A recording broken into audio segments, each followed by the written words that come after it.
Bismillahirrahmanirrahim. Assalamualaikum warahmatullahi wabarakatuh.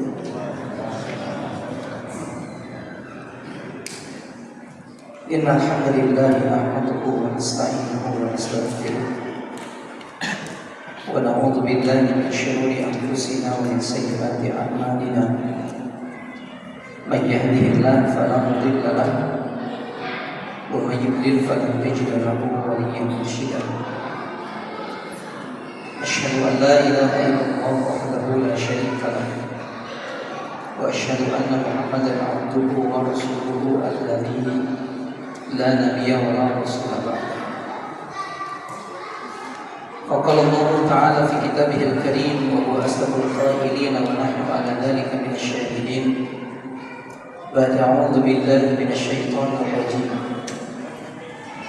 Ya ayyuhalladzina amanu taqullaha ittaqullaha haqqa tuqatih wa la tamutunna illa wa antum muslimun. Wa qala ya ayyuhalladzina amanu ittaqullaha wa qulu qawlan sadida yuslih lakum a'malakum wa yaghfir lakum dhunubakum wa man yuti'illaha wa rasulahu faqad faza fawzan 'azima. Amma ba'du. فإن أصدق الحديث كتاب الله وخير الهدى هدى محمد صلى الله عليه وسلم وشر الأمور محدثاتها فإن كل محدثة بدعة وكل بدعة ضلالة وكل ضلالة في النار. Ikhwan fillah rahimakumullah. Hari ini hari Sabtu tanggal 31 Mei 2025 bertepatan dengan hari Ahad tanggal 5 bulan Dzulhijjah tahun 1446 Hijriah. Kita katakan hari Ahad karena hitungan Hijriah dimulai dari ba'da maghrib atau dari mulai terbenamnya matahari. Jadi ini masuk ke hari Ahad.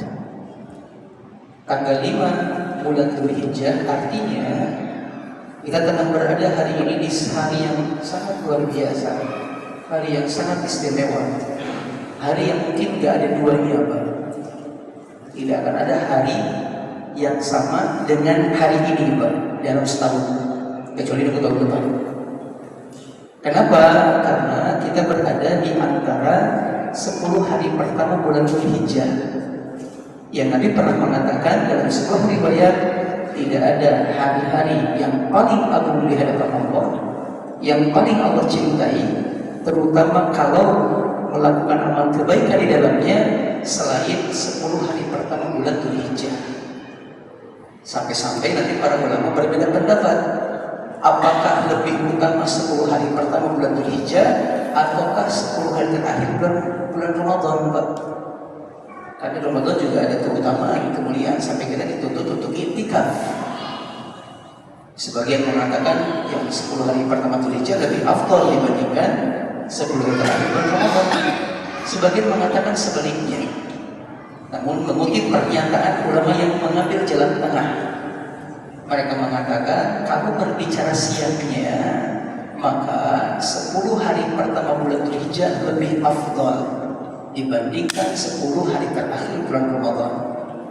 Tapi kalau berbicara malamnya, maka 10 hari terakhir bulan Ramadan lebih afdal dibandingkan malam 10 hari pertama bulan Dzulhijjah. Makanya para ulama meminta kita untuk memperbanyak kebaikan di hari-hari ini, Pak. Terutama siang harinya, dengan saum contohnya, dengan takbiran contohnya, atau nanti ketika datang tanggal 10 bulan Muharram, kita dituntut 10 bulan Dzulhijjah, kita dituntut untuk menghadiri ibadah sholat Id, kemudian dilanjutkan dengan kurban, dilanjutkan dengan udhiyah. Awal sholat Id ini walaupun hukumnya sunnah, Pak, ada pendapat yang lebih kuat insya Allah, karena ada 3 pendapat para ulama tentang hukum sholat Id. Sebagian mengatakan fardu kifayah, sebagian mengatakan fardu ain, sebagian mengatakan sunnah muakkadah. Terlepas dari 3 pendapat para ulama tentang hukum sholat Id, sebaiknya jangan sampai seorang mukmin meninggalkannya. Karena Nabi menekankan setiap muslim walaupun sedang dalam keadaan haid untuk menghadiri sholat id, minimal mendengarkan khutbah minimal. Ada riwayat mengatakan, kata Ummu Atiyah radhiyallahu taala anha, Rasul memerintahkan kami ketika datang sholat id untuk keluar menuju tempat sholat sambil mengajak budak-budak kami dan mengajak perempuan-perempuan di keluarga kami walaupun dalam keadaan haid. Akan begitu. Kalau yang haid saja dituntut untuk hadir mendengarkan khutbah minimalnya, maka apalagi yang tidak mengalami haid.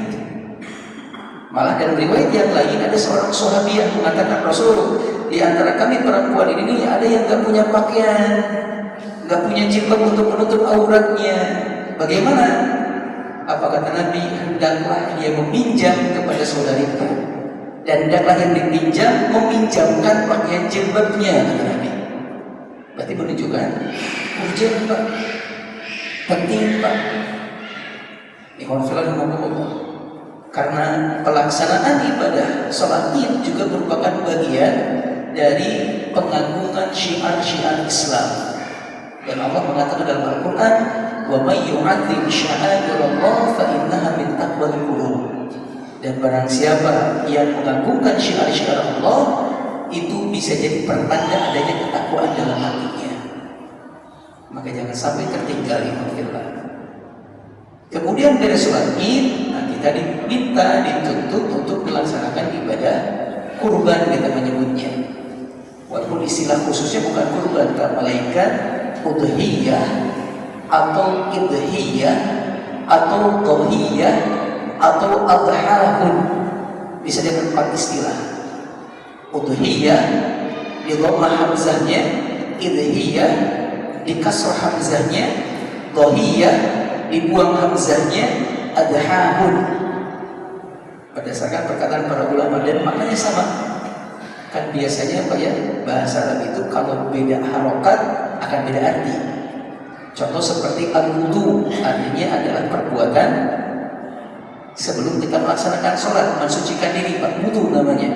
Tapi kalau al-wudu, wawunya di fathah, artinya bukan wudu, melainkan air yang dipakai untuk wudu. Beda. Nah, tapi kalau untuk ini, idhiyah dengan udhiyah, walaupun beda harokat, tapi maknanya sama, kata para ulama. Apa maknanya? Dzabhun, menyembelih, Pak, atau penyembelihan hewan tertentu di waktu tertentu dengan syarat dan ketentuan yang sudah ditentukan.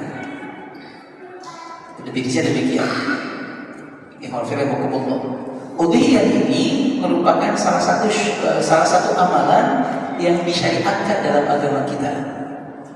Berdasarkan satu firman Allah dalam Al-Quran di surat Al-Kautsar ayat yang kedua, Allah mengatakan, Inna a'tainakal kautsar fasholli li rabbika wanhar.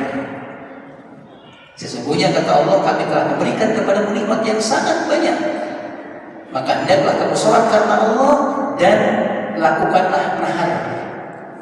Lakukanlah nahar. Di antara pendapat para ulama tentang definisi nahar adalah berkurban, Pak. Kenapa di antara? Karena tidak semua ulama sepakat kalau nahar di sana artinya berkurban. Ada sebagian mengartikan bersedekap ketika sholat gitu. Tapi di antaranya adalah berkurban maknanya. Ini dalilnya Imam Firman. Ini dalilnya. Dalil yang kedua adalah perbuatan Nabi sendiri, praktek Rasul. Dalam sebuah riwayat dikatakan bahwasanya karena Rasulullah sallallahu alaihi wasallam dhahabi kabsyaini amlahaini aqranaini. Nabi pernah menyembelih 2 ekor kambing yang amlah, yang akran. Akran itu artinya memiliki tanduk. Amlah itu artinya warna putih kulitnya atau bulunya mendominasi dibandingkan warna hitamnya, Pak. Warna domba itu putihnya lebih mendominasi dibandingkan warna hitamnya. Lalu dikatakan berikutnya dabahahuma biyadihi. Rasul menyembelih kedua hewan tersebut dengan tangannya sendiri. Tidak nyuruh orang lain, dengan tangannya sendiri. Lalu dikatakan wa kabbara wa sama, beliau bertakbir dan menyebut nama Allah sebelum menyembelihnya. Bismillahirrahmanirrahim. Kemudian dikatakan wa wada'a rijlahu ala sifahiha. Dan ketika menyembelihnya, Rasul meletakkan kaki beliau di leher hewan yang tengah disembelih. Ini praktek Rasul, Pak. Praktek Rasul berarti betul disyariatkan, gitu, Pak. Disyariatkan melalui firman Allah dalam Al-Quran dan praktek Nabi langsung dalam kehidupannya. Kalau muncul pertanyaan, apakah ada keutamaan khusus bagi orang-orang yang melakukan ibadah kurban? Maka dalam hal ini, kalau kita berbicara ilmiah, berdasarkan ilmu, saya mengutip perkataan salah seorang ulama namanya Ibnul Arabi dalam kitab Al-Ridhatul Ahwaz. Beliau mengatakan, laisa fi fadlil udhiyati hadithun sahihun. Menurut pengamatan saya tidak menemukan, kata beliau, satupun hadis yang betul-betul sahih berbicara tentang keutamaan berkurban. Kata beliau begitu. Menurut penelitian beliau, setelah dikoreksi hadis-hadis yang banyak diungkapkan, ternyata dalam rawi-rawi banyak cacat. Beliau mengatakan contoh satu hadis dalam sebuah riwayat dikatakan Rasul Shallallahu Alaihi Wasallam mengatakan, ma amila ibnu adama yauman nahri amalan ahabu ila Allah azza wa jalla min hiraqati damin. Tidak ada amalan yang paling Allah cintai yang dilakukan seorang hamba di hari raya Idul Adha selain mengucurkan darah, maksudnya berkurban. Lalu Nabi mengatakan hadis tersebut, nanti kelak hari kiamat yang dikurbankan akan didatangkan kembali lengkap dengan bulunya, dengan tanduknya, dengan tulangnya. Hadisnya begitu, Pak. Apa kata beliau? Ternyata pas dikaji, pas diteliti, di dalamnya ada seorang rawi, Pak, yang dhaif, namanya Sulaiman bin Yazid.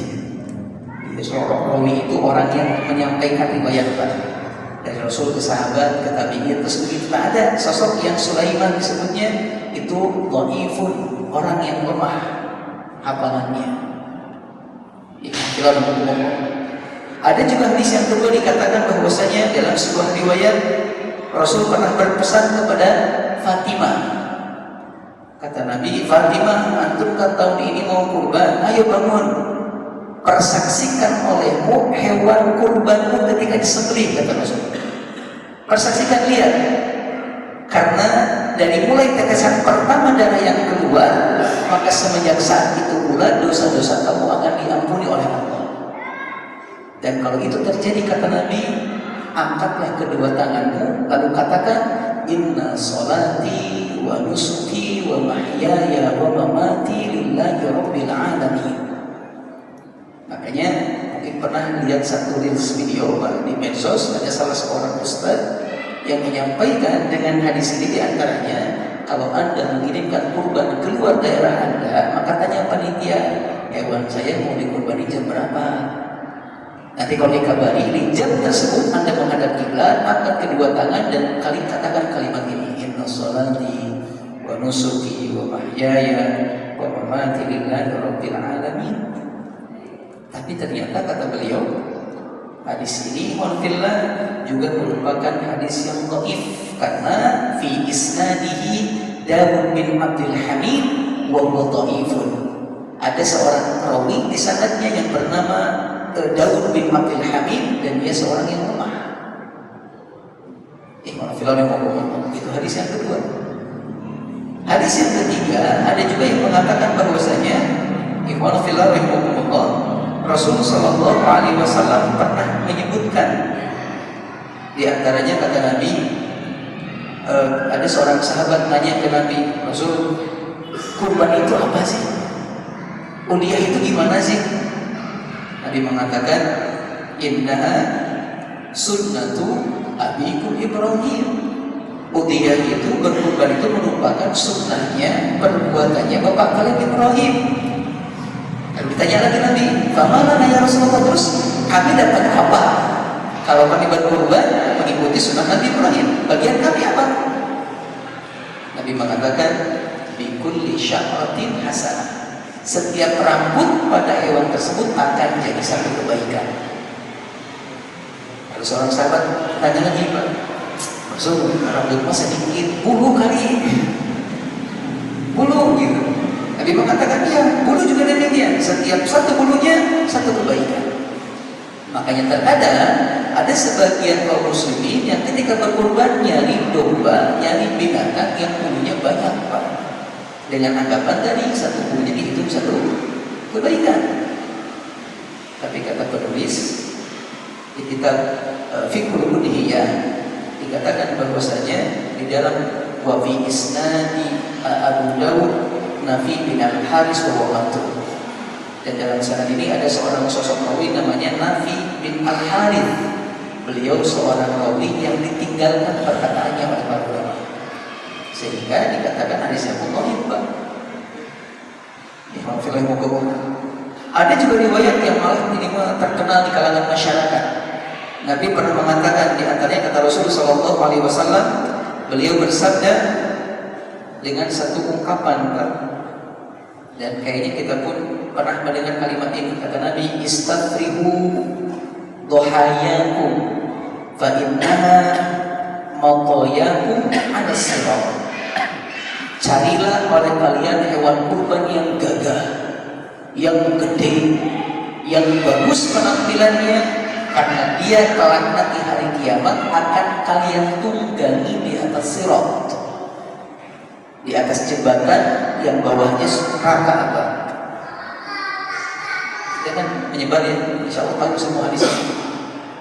Tapi lagi-lagi kata para ulama, ikhwanafillah, di dalam sanadnya ada seorang rawi yang cacat, sehingga jadi doib keterangan tersebut. Maka beliau menyebutkan, tadi saya sampaikan, saya tidak menemukan satu hadis yang betul-betul sahih, betul-betul sahih, yang menunjukkan tentang keutamaan ibadah kurban. Namun, walaupun demikian, tidak adanya hadis sahih satupun tentang hal tersebut tidak menunjukkan kalau ibadah tersebut tidak punya kemuliaan dan keutamaan. Tidak sama sekali.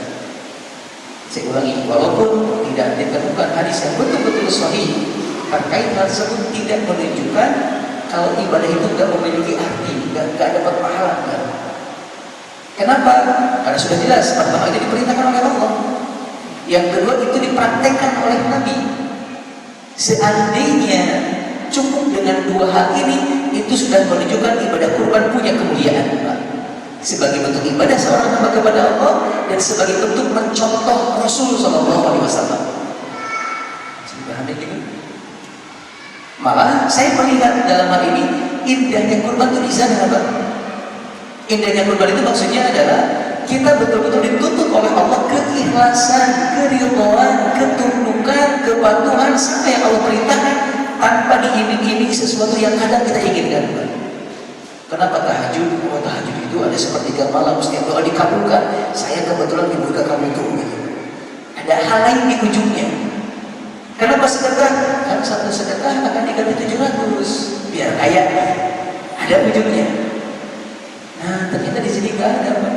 Sebagaimana kasus Nabi Ibrahim alaihissalam diminta oleh Allah untuk menyembelih hal yang paling beliau cintai, apa? Anaknya. Ada iming-imingnya? Nggak ada, Pak. Nggak ada iming-imingnya.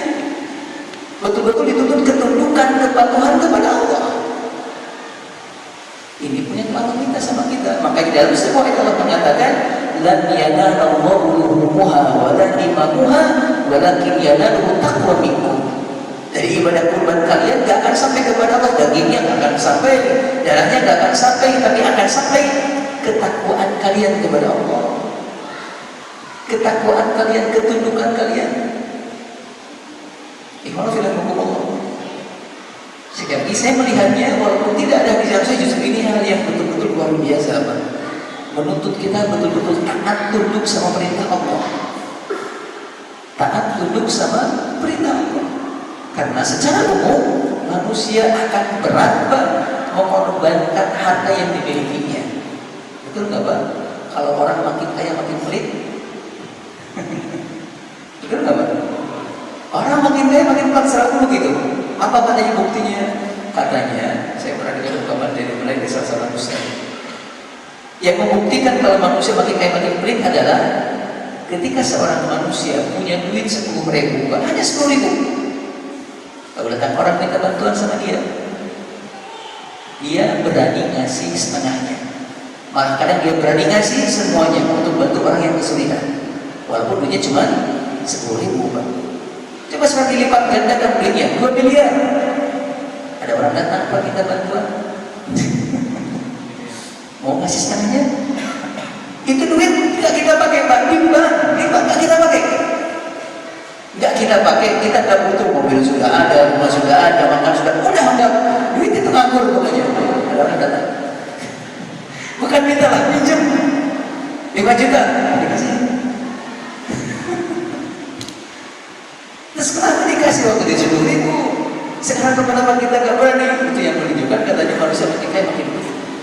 Dan itulah firman Allah dalam Al-Quran di surat yang tadi kita bacakan di buku kita.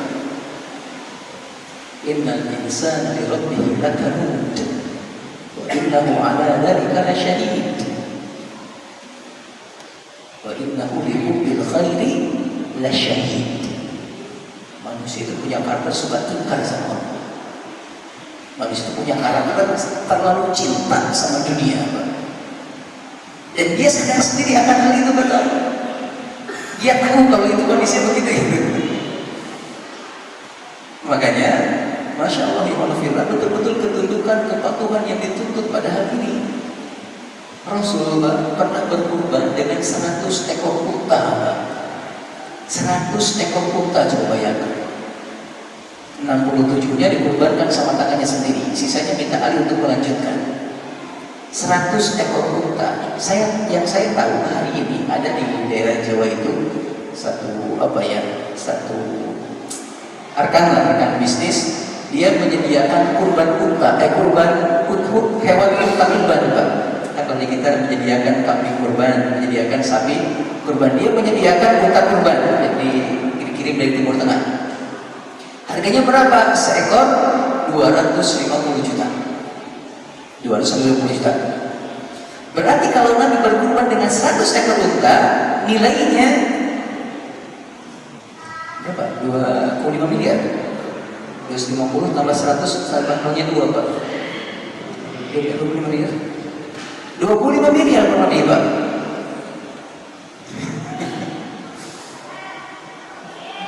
Bukti apa kalau bukan ketundukan Rasul sama perintah Allah?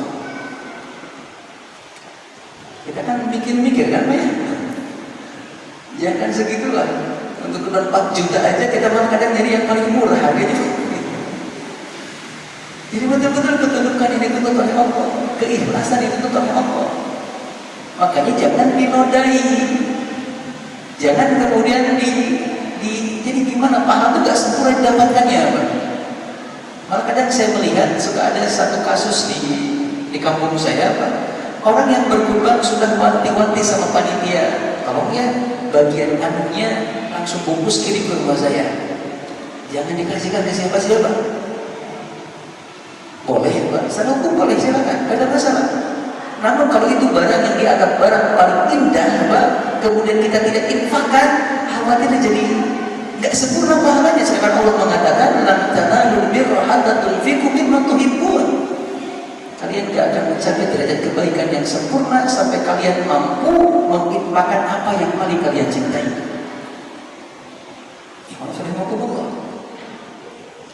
Boleh, sekali lagi saya katakan boleh, nggak apa-apa silakan. Tapi ketika itu dilakukan, Pak, kalau tujuan kurban pengen dapat itunya, aku jadi gimana gitu? Kenapa nggak beli kemasan aja? Ikhwan fillah yang hukum, ikhwan fillah yang hukum. Jadi sekali lagi, walaupun tidak ada pernyataan beliau tentang hadis satupun yang sahih berkenaan dengan ini, sama sekali tidak membuat ibadah kurban sesuatu yang sia-sia, tapi justru ini jadi hal yang sangat luar biasa bagi. kita seharusnya, karena yang sekali lagi dituntut adalah keikhlasan, ketundukan atas perintah Allah, dan kesiapan mengikuti praktek Rasul dalam beribadah. Kita kan mengatakan asyhadu an la ilaha illallah wa asyhadu anna Muhammadan Rasulullah. Aku bersaksi tidak ada yang berhak diibadahi kecuali Allah. Dan ibadah itu adalah sesuatu yang diperintahkan, kurban diperintahkan. Wa asyhadu anna Muhammadan Rasulullah, dan aku bersaksi Muhammad sebagai panutan dalam ibadah aku kepada Allah. Dan Nabi mencontohkan hal tersebut, maka ya kita pun dituntut untuk melakukannya. Apalagi kalau mengutip tadi firman Allah dalam Al-Quran, ternyata ibadah kurban merupakan salah satu bentuk syukur seorang hamba atas kenikmatan-kenikmatan yang diberikan Allah kepadanya. Kan kalimatnya inna a'tainakal kautsar, sesungguhnya kami telah memberikan kepadamu nikmat yang sangat banyak, maka sholatlah dan berkurbanlah. Berarti sholat dan kurban merupakan bagian dari bentuk syukur, Pak. Bentuk syukur di mana Allah. Ini. Terus gimana dengan hadis yang sering juga kita dengar yang mengatakan man kana lahu sa'atun falam yudhi fala yaqrubanna musallana, barang siapa yang punya kelapangan rizki kemudian dia tidak melaksanakan kurban, maka jangan mendekati tempat sholat kami. Alhamdulillah, ini pun sama, ternyata hadis diperdebatkan oleh para ulama tentang kesahihannya, Pak. Tentang kesahihannya sebagai mengatakan dhaif, apalagi ketika dibandingkan dengan praktek para sahabat. Siapa? Abu Bakar dan Umar dikabarkan kedua-duanya pernah tidak berkurban, Pak. Kedua-duanya tidak berkurban, padahal punya kelapangan. Alasannya apa? Khawatir, kata keduanya, orang-orang menganggap kurban itu wajib. Kan Umar orang paling takwa di zamannya, Pak. Abu Bakar juga demikian. Apakah mungkin orang yang paling takwa meninggalkan hal yang sangat istimewa gitu? Jawabannya enggak. Karena memang hukum kurban yang tepat adalah insya Allah hukumnya sunnah muakkadah. Karena dua pendapatnya, sebagian mengatakan hukum kurban adalah wajib bagi yang mampu, sebagian mengatakan sunnah muakkadah. Cuma yang menyebutkan sunnah yang muakkadah setelah melakukan beberapa kajian, karena sepakat dengan yang mengatakan ini yang lebih rajih insya Allah, dengan beberapa alasan. Di antaranya satu tadi, Abu Bakar dengan Umar pernah tidak berkurban. Abu Bakar dengan Umar pernah tidak berkurban, Pak. Berikutnya kemudian ada pernyataan salah seorang sahabat Nabi, Pak, namanya Abu Mas'ud Al-Ansari radhiyallahu taala anhu.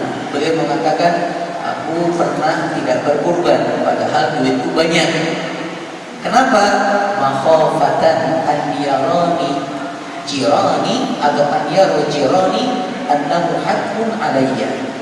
Karena aku khawatir kalau tiap tahun aku mengerjakannya dilihat sama orang-orang, nanti orang anggap itu perkara yang wajib bagi aku, padahal itu tidak wajib kepada.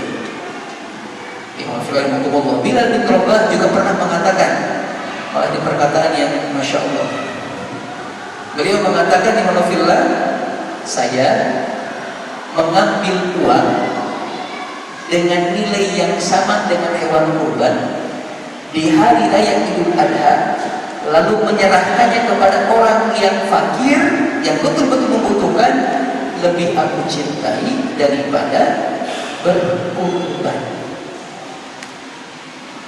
Saya ngambil duit dengan harga yang sama seperti hewan kurban, lalu menyerahkannya kepada orang yang betul-betul membutuhkan, lebih aku cintai, kata beliau, daripada berkurban. Tapi awas, ini bukan menunjukkan tidak harus berkurban, bukan? Karena beliau ambil yang lain sebagai alternatifnya. Kan kalau kita mah apa? Kurban itu sudah pokok tidak apa? Kurban enggak, suruh sedekah juga. Aduh mas, sedekah 4 juta, mikir tuh panjang gitu, Pak. Maafkan hukum. Di pernyataan beliau bin Rabah radhiyallahu taala, maka dalam riwayat Imam Al-Baihaqi dikatakan Ibnu Abbas, salah seorang sahabat Nabi, putranya Abbas bin Abdul Muttalib, Beliau pernah dikabarkan bahwasanya kana idza hadral adha aqqa aqqa maula lahu dirhamaini. Ibnu Abbas ketika datang hari raya pernah beliau ngasih kepada pembantunya uang sejumlah 2 dirham. 2 dirham ini hampir setara dengan 1 ekor kambing. Lalu beliau bagaimana? Beliau mengatakan kepada budaknya, istadbihima lahman, bulan, beli daging nih, pakai duit ini, beli daging, kata beliau. Wa akhbirin nas, nanti bagikan sama manusia dan sampaikan kepada mereka, hada atau annahu adha bin Abbasin, kalau ini adalah hewan kurbannya Ibnu Abbas. Ibnu Abbas begitu dikabarkan, beli daging, bagiin, bilang di hewan kurban Ibnu Abbas. Padahal kan seharusnya nggak boleh kan begitu. Tapi kita sedang berbicara, boleh nggak boleh, kita sedang berbicara. Hukumnya bukan wajib dimaafkan, sunnah muakkadah. Tapi walaupun sunnah muakkadah tadi kita sampaikan, ini betul-betul ibadah luar biasa, menuntut keikhlasan, ketundukan, kepatuhan kepada Allah.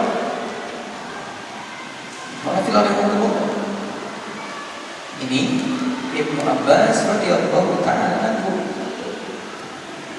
Ini mudah-mudahan bisa dipahami. Baik, berikutnya kemudian tadi kita sampaikan, udhiyah adalah menyembelih hewan tertentu di waktu tertentu dengan syarat dan ketentuan yang sudah ditentukan. Hewan tertentu, hewan apa saja yang dibolehkan untuk berkurban?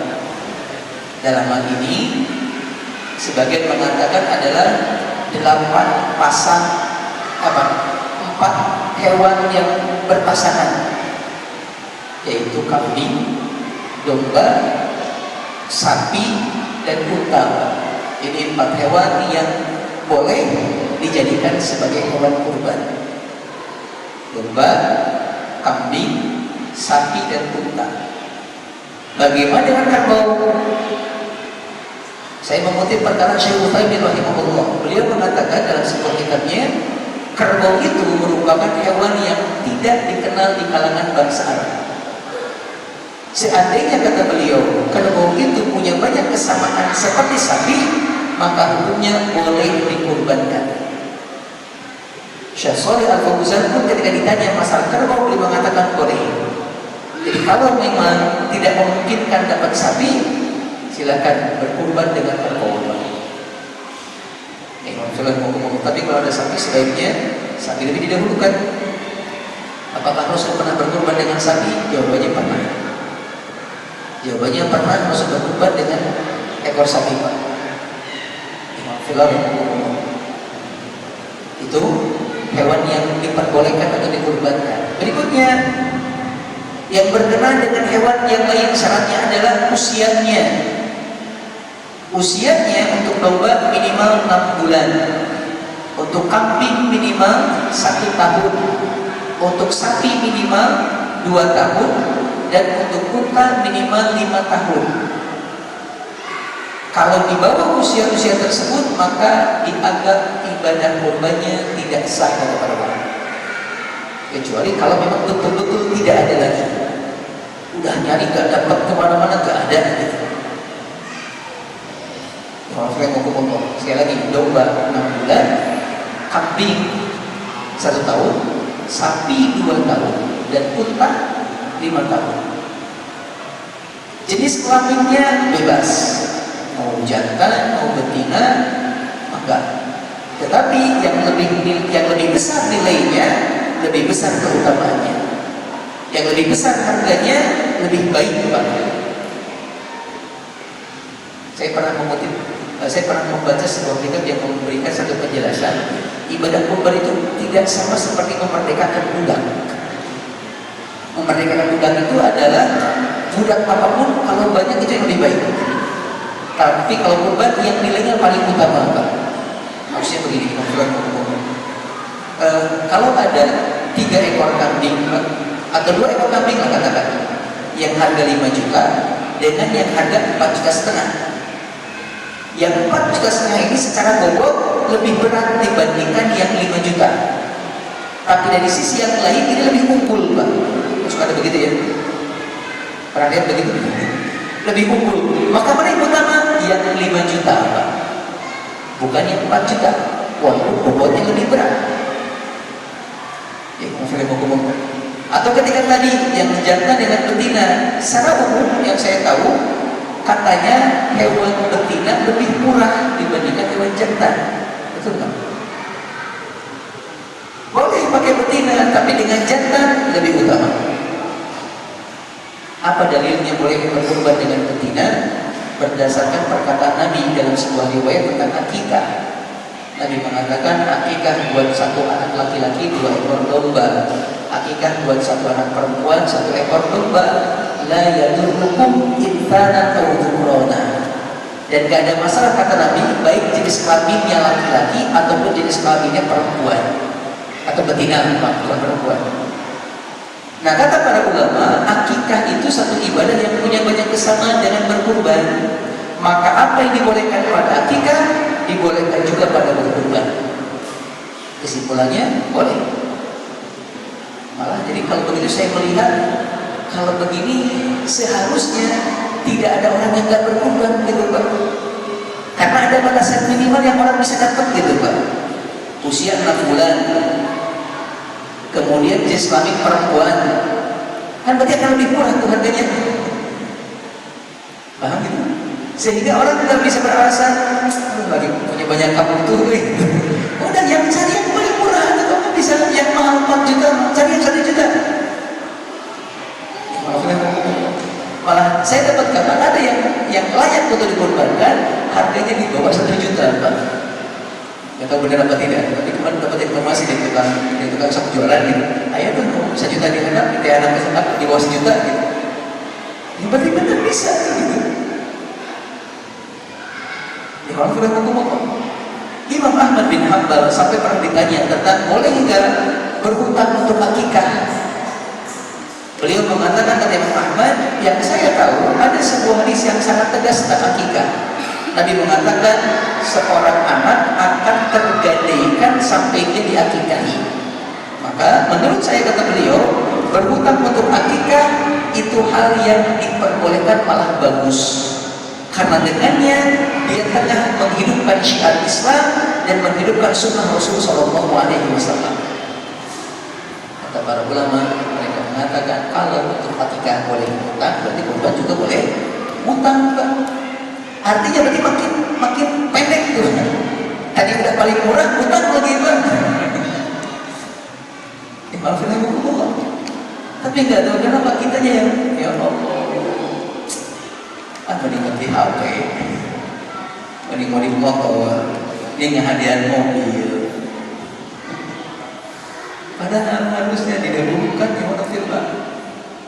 Arisan kurban boleh para ulama menyebutkan, silakan, nggak ada masalah. Walaupun itu masuk kategori menghutangi, Pak. Kalau perlu dipaksa, ayo ikut arisan kurban. Harus memang dilatih Allah firman.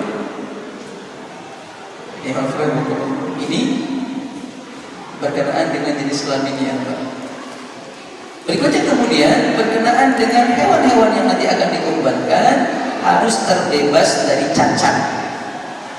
Harus terbebas dari cacat. Cacat pada hewan kurban ada 3, Pak. Pertama, cacat yang membatalkan. Yang kedua, cacat yang hukumnya makruh. Yang ketiga, cacat yang boleh tapi tetap dianjurkan tidak ada. Ya, cacat yang membatalkan kurban, kalau dikurbankan tapi nggak sah ibadah kurbannya. Cacat yang makruh mengurangi kesempurnaan ibadah kurban. Cacat yang boleh masih aman tapi tetap dianjurkan tidak ada. Apa cacat yang membatalkan ibadah kurban? Cacat yang membatalkan ada 4. Yang pertama, buta, kelihatan butanya, kurus kelihatan kurusnya, pincang kelihatan pincangnya, dan dengan satu lagi. Dengan satu lagi, saya ulangi, buta kelihatan butanya, pincang kelihatan pincangnya, kurus kelihatan kurusnya, satu lagi, ya sakit kelihatan sakitnya, Pak. Sakit kelihatan sakitnya. Jadi kalau cacing di hati itu mah nggak kelihatan, Pak. Aman insya Allah. Kan sudah ada yang habis dikorbankan, jadi kayak cacingan di hati lagi. Aman itu insya Allah. Karena kita nggak tahu dan belum ada alat yang mendeteksi cacing hidup di jantung, Pak. Ini cacat yang membatalkan. Maka diusahakan termasuk patah kaki. Kecuali kalau hewan tersebut terjadi kecelakaan setelah kita membelinya dalam proses pengiriman ke lokasi, Pak. Contoh, Imam Syarif Muhammad, kita beli hewan hari-hari dikirim tuh, pasti naik mobil kan kalau sapi, ketika diturunkan karena ada keteledoran atau kesalahan, jatuh dan patah kakinya. Dalam hal ini masih halal untuk dikurbankan, masih boleh, Pak. Berdasarkan perkataan Abdullah bin Zubair, beliau pernah ditanya bagaimana kalau cacat hewan itu ada ketika pas mau dikurbankan. Kata beliau, kalau antum membelinya dalam keadaan begitu, itu nggak boleh, cari hewan lain untuk menggantikannya. Tapi kalau itu terjadi setelah antum membelinya dan itu di luar kemampuan antum untuk menamainya, gitu, maka lanjutkan hewan tersebut untuk dikurbankan. Ini cacat yang membatalkan. Ada cacat yang memakruhkan, mengurangi kesempurnaan ibadah kurban. Dua diantaranya, yang pertama patah tanduk, yang kedua potong kuping. Tanduknya patah atau putingnya sobek, kayak apa? Telinganya sobek. Nah, yang ketiga ada cacat yang boleh tapi sebaiknya dihindari. Apa contohnya? Pertama, tidak memiliki ekor. Yang kedua, ompong, ada giginya semua. Berikutnya kemudian hidungnya terlalu masuk ke dalam, tidak punya hidung disebutnya, pesek apa? Tapi masa pesek ke kambing, kambingnya pesek.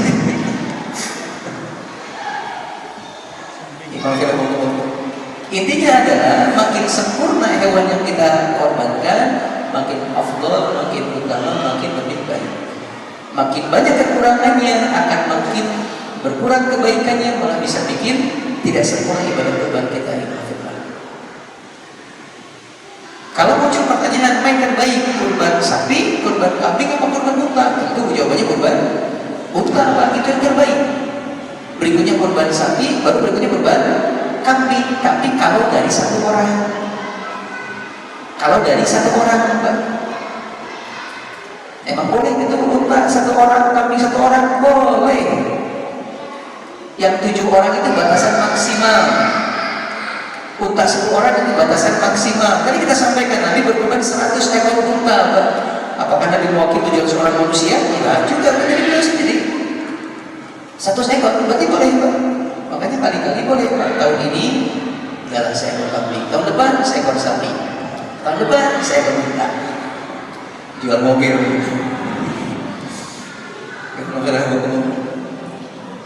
Dan Rasul pernah tiga-tiganya Pak melakukan hal itu. Waktu Isya. Sudah selesai ya? Baik. Mudah-mudahan bermanfaat. Maaf kalau banyak kali yang berperan. Ya, simpulnya saja barangkali, dari mana unta lebih baik dalilnya tentang keutamaan sholat Jumat. Yang datang paling awal kata Nabi seperti berkorban dengan seekor unta. Sholat kedua seperti berkorban dengan seekor sapi. Sholat ketiga dan terus begitu. Maka penyebutan Nabi unta bagian pertama menunjukkan unta paling utama. Namun kalau pertanyaannya antara satu ekor kambing dengan patungan 7 sapi, patungan sapi 7 orang, maka hal ini tergantung tujuan kitanya apa, Pak. Kalau tujuan kita pelaksanaan sunnah, maka kambing lebih utama. Karena dalam penyembelihan kambing akan banyak sunnah-sunnah yang kita kerjakan. Contohnya seperti menyembelih hewan kurban dengan tangan sendiri. Kan kalau sapi nggak mungkin berdauki jadi ketujuhan dia bareng-bareng, itu nggak boleh, Pak. Bisa sakit si sapinya gitu. Tapi kalau kambing masih sama satu orang itu yang menyembelihnya. Tapi kalau berbicara masalah kemanfaatan, karena mungkin kondisi masyarakat lagi ekonominya luar biasa dan banyak orang-orang yang perlu dibantu gitu, maka sapi bisa jadi pilihan. Ini barangkali sekilas sebagian dari fikih kurban yang bisa saya sampaikan kesempatan maghrib kali ini. Mudah-mudahan sedikit atau banyak ada manfaat yang bisa diambil.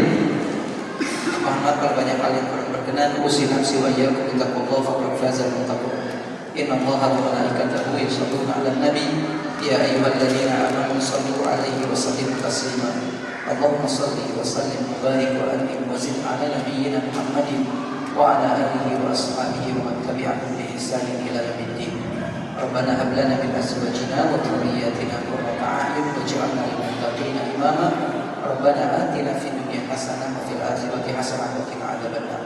سبحانك اللهم وبحمدك أشهد أن لا إله إلا أنت أستغفرك وأتوب إليك. والسلام عليكم.